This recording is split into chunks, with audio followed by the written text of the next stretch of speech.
Hi, I'm Beverly. I'm from Nashua, New Hampshire. I have central vision loss.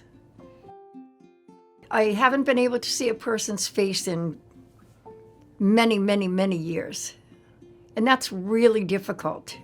This dry macular degeneration started a very long time ago. I just felt isolated and almost hopeless.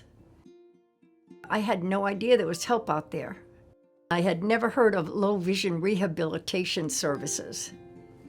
I first found out about them when I got a flyer in the mail from the state of New Hampshire about a peer group meeting that they had.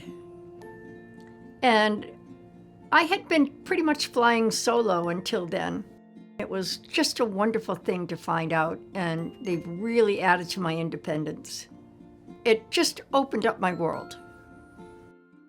So low vision rehabilitation focuses on getting people who have a vision impairment to make the most use of their remaining vision, but also teaching them how to do things in a different way and training them on the aids and devices that are going to help them complete those tasks. At Future in Sight, we offer a really robust array of services for people with low vision.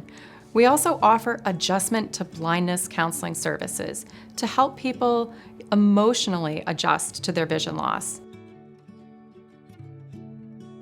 Oftentimes, doctors don't understand how important it is to refer their patients early. So sometimes they'll wait until the person is either legally blind or very severely impaired. So we'd really like to get the word out that early referral is important. And we'd also really like to stress that primary care providers can make referral to low vision services as well. I have some wonderful tools that I use today. One of them is my magnifier.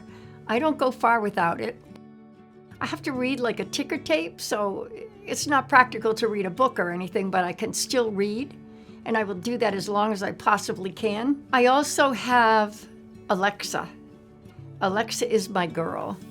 I don't have an answer for that. And Alexa is a nosy girl, too. Alexa, stop.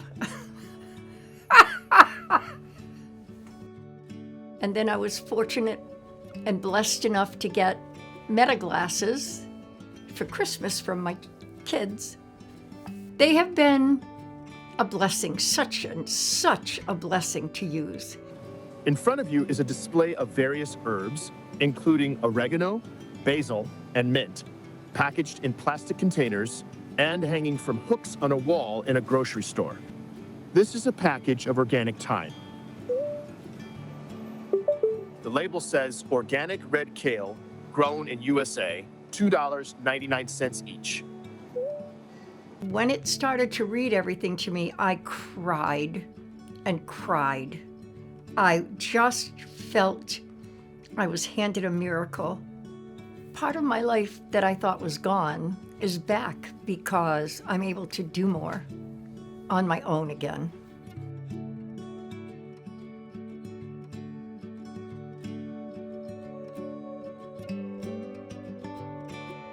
There are certain populations who are underserved with respect to low vision. Those would be people without routine access to health care, and those people are generally people of lower socioeconomic status, as well as new Americans who may have difficulties with the English language and accessing healthcare.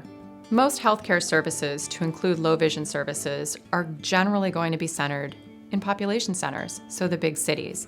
So the more rural areas of our country typically are going to be less served. One of the ways that we can help people access low vision services is by increasing the transportation options that are available to people, especially seniors and those with disabilities. I have lived by myself for 8 years, and my children live about an hour away. It's a devastating thing to lose your vision because you've gone from being your own person to now being dependent on other people. Oftentimes when people can't access services, they just become more and more dependent on those around them. And sadly, if they don't have people in their life to take care of them, they often wind up in long-term care facilities at great cost to either themselves or the state.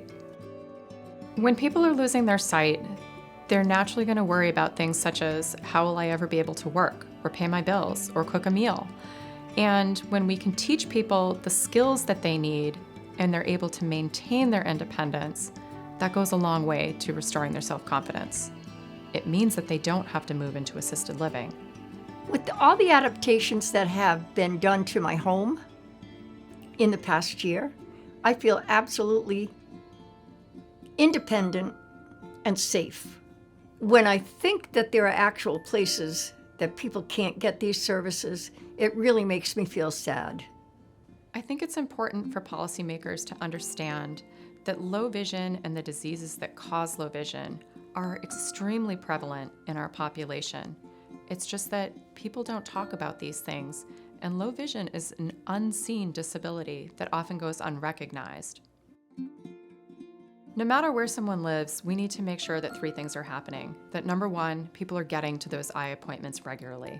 People without regular access to healthcare may unfortunately be skipping those eye doctor appointments. So it's important for PCPs to realize that they can make those referrals to low vision services as well. Number 2, that those referrals are being made to low vision services.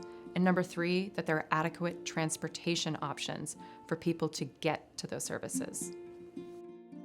If I didn't have the resources that are available to me now, I would not have the same life I'm living for sure.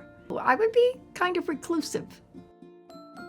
I believe advocacy and rehabilitation for people with visual loss is really important because many people will just sit in their homes until they learn about these things. I was one of them. And the minute I learned about any help that was available to me, I went out and got it. It really has changed my life. Nothing will stop me. Nothing will slow me down.